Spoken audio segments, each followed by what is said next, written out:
Salut, c'est Cyril de Web de Fou, j'espère que tu vas bien. Aujourd'hui, on se retrouve pour un nouveau podcast pour parler scrapping d'email Black Hat.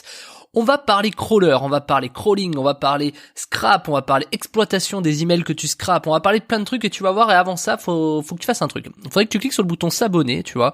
C'est, ça dépend où t'es, tu vois. Sur Apple Podcast, le bouton il est violet, sur YouTube il est rouge, sur Spotify il est vert. Enfin, tu vois un peu le truc. Tu cliques sur le bouton s'abonner et tu vois dans la description de ce podcast, il y a un lien, ça s'appelle rejoins mes contacts privés. Tu cliques dessus, tu mets ton email et tous les matins tu reçois un podcast à forte valeur ajoutée avec des informations qui vont changer ta vie et ton business, crois-moi.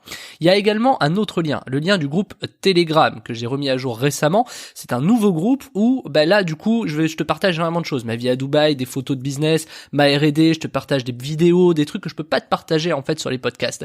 Donc ça se passe sur le groupe Telegram, il y a pas mal de gens là-bas. Alors là le groupe est nouveau, mais vas-y, viens et tu vas voir, on s'éclate là-bas, il y a beaucoup d'informations à forte valeur ajoutée aussi. Allez, on y va pour le podcast. Bon, le scrapping existe depuis bien longtemps, depuis qu'Internet existe en fait. Moi, je me rappelle, j'avais mon ancien beau-frère, mon ex-beau-frère exactement, qui m'avait introduit avec des notions à l'époque sur Dreamweaver, je sais pas si ça te parle, pour créer des sites web, etc.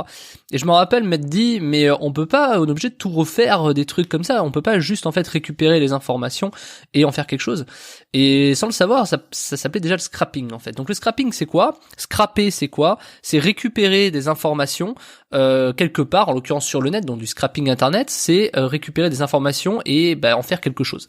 Donc en l'occurrence aujourd'hui, les informations on les récupère pour beaucoup de choses. Par exemple, si tu fais du référencement naturel, c'est intéressant d'analyser tes concurrents, c'est intéressant d'analyser leurs mots-clés, mais c'est aussi intéressant d'analyser leur structure de page, etc. Bref, récupérer des informations, c'est toujours pertinent. Autre exemple, il y en a qui le font, tu sais, dans les journalistes ou ceux qui tenaient à l'époque des journaux gratuits, etc.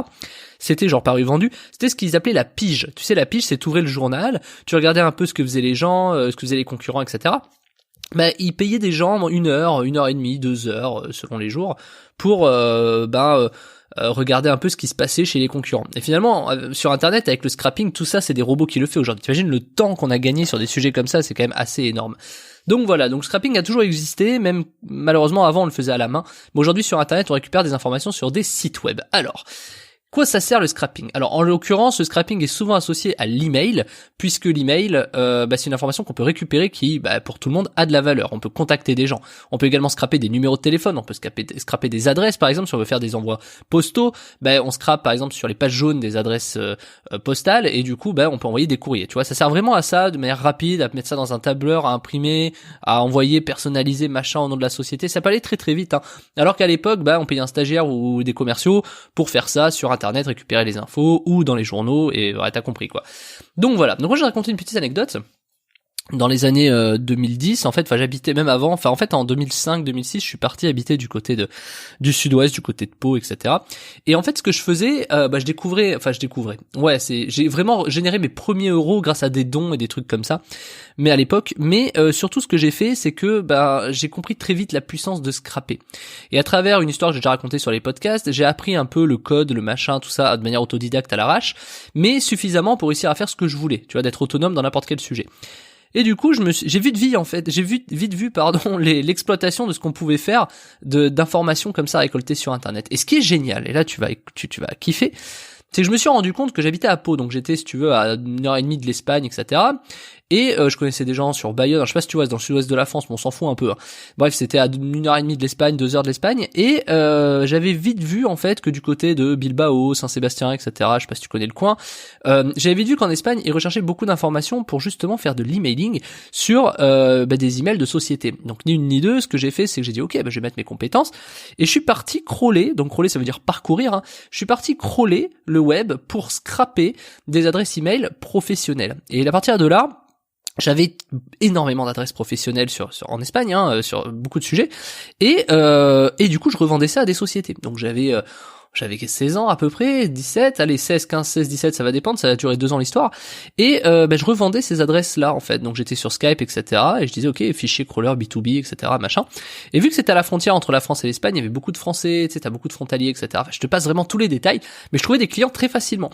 Et donc du coup, je revendais des fichiers d'adresse email B2B en Espagne à des sommes qui étaient vraiment, pour moi à l'époque, qui étaient énormes, à coût de 500 balles, 600 balles. Tu vois, quand t'as 16-17 ans, tu dis waouh, tu vois, voilà. Et donc c'est assez extraordinaire puisque ça m'a permis en fait en Espagne de revendre des B2B, tu vois. Bon, Maintenant, est-ce que je ferais ça aujourd'hui? Alors, bon, 15 ans après, pardon, j'ai envie de te dire, ça a bien changé, tu vois, le paysage du web. Aujourd'hui, le scrapping, j'ai envie de te dire, tout le monde sait plus ou moins le faire, tout le monde s'y est plus ou moins aventuré.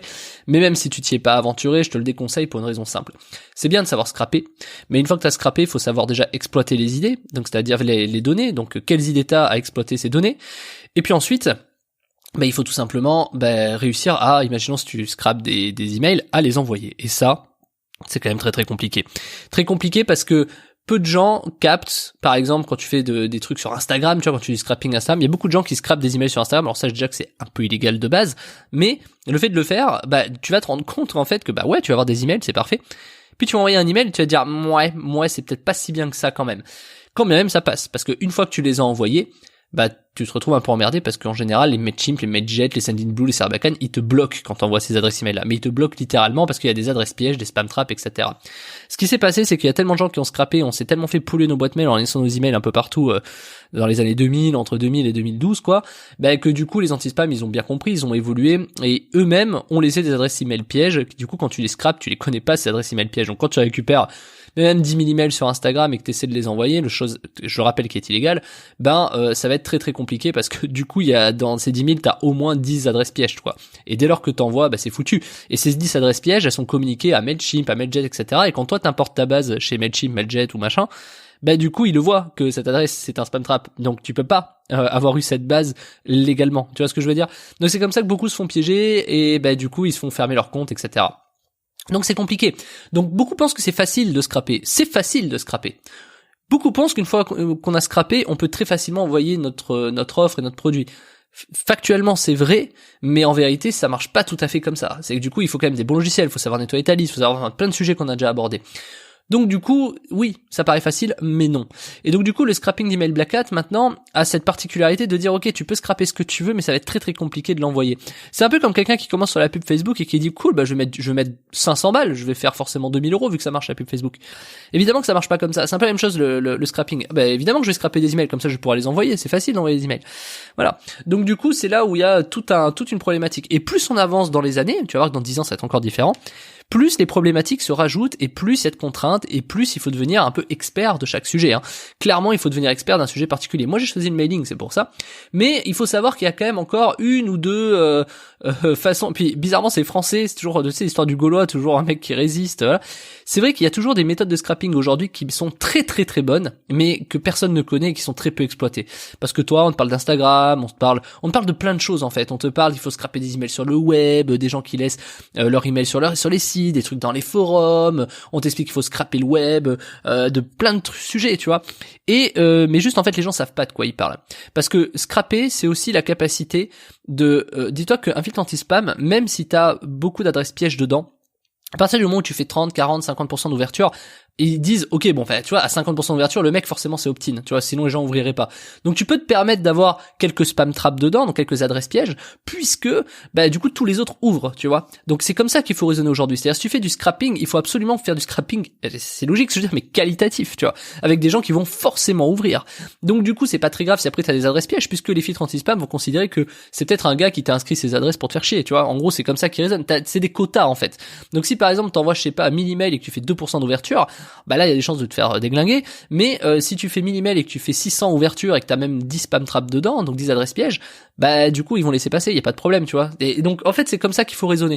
Et le problème c'est que les gens ça le savent pas forcément, et que le scrapping d'email aujourd'hui, même si c'est démocratisé, les gens savent pas s'en servir. Combien de personnes j'ai eu moi sur Web de Fou qui me disent ouais mais t'inquiète, moi je scrape, t'inquiète, moi l'email je connais, et puis après ils se font défoncer, ils connaissent rien, tu vois, ils pensent que, tu vois, ils ont fait un test sur 200 emails et c'est passé, ils ont peut-être fait 20% d'ouverture, ils ont dit ouais c'est bon.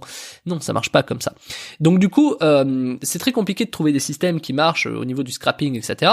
Il y a encore des systèmes qui marchent, qui sont pas tout à fait du scrapping, etc. Donc moi, ce que je voulais te proposer aujourd'hui, c'est un truc très simple. Laisse tomber le scrapping. Laisse tomber le scrapping parce que ça fait de la merde. Ce qu'il te faut sur le scrapping, ou si tu veux récupérer des adresses email, c'est très simple. Il faut juste savoir où est-ce qu'il faut les récupérer, comment ces adresses réagissent, à savoir est-ce qu'il y a beaucoup de taux d'ouverture, etc. et savoir quoi en faire. Et quand même tu sais quoi en faire, il te faudrait au moins des alternatives pour si jamais la première marche pas trop, que t'en aies au moins, 10 derrière, tu vois. Et c'est exactement ce que moi je te propose cette semaine. Je t'explique. Je te fais récupérer 1000 emails par jour, gratuitement. Tu peux le faire à la main. Je te propose un système d'automatisation, bien sûr, derrière, parce que 1000 emails à la main, ça va être compliqué, tu vois. Par contre, je te montre un truc. Dans cette formation, je vais te montrer comment récupérer 1000 emails par jour, mais je vais également te montrer comment faire 60% d'ouverture sur ces emails pour que même si tu récupères des spam traps ou quoi, t'aies pas de problème. Je te montre tout et c'est à la portée de n'importe qui. Je te le montre en live d'ailleurs, hein, donc je vais te montrer que c'est franchement assez simple.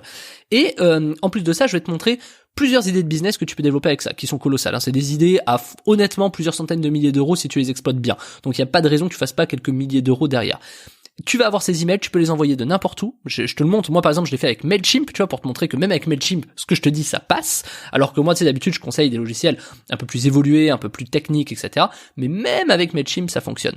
Donc, du coup, je te montre tout ça en live, je te montre comment le faire, je t'explique la RGPD, je t'explique, en fait, je vois tous les sujets, tous les rapports. Je te donne même une méthode d'alternative et même 3 méthodes pour automatiser.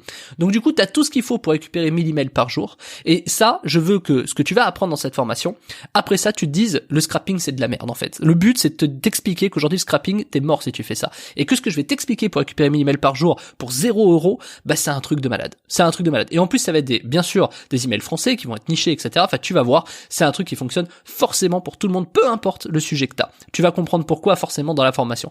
Donc, je t'ai mis à un prix accessible, pour la semaine, en tout cas. Donc, du coup, bah, je t'en prie, tu peux foncer dedans. Et même si t'arrives pas à automatiser, même si t'as des difficultés, etc., je te propose même un service où si tu veux, je te l'envoie directement inbox. Tu verras, c'est un truc, voilà, ça va forcément te plaire, c'est obligatoire, c'est 1000 emails qualifiés, 60% d'ouverture, je te calcule même les ventes que ça fait, etc. Je te montre tout, en fait, en live.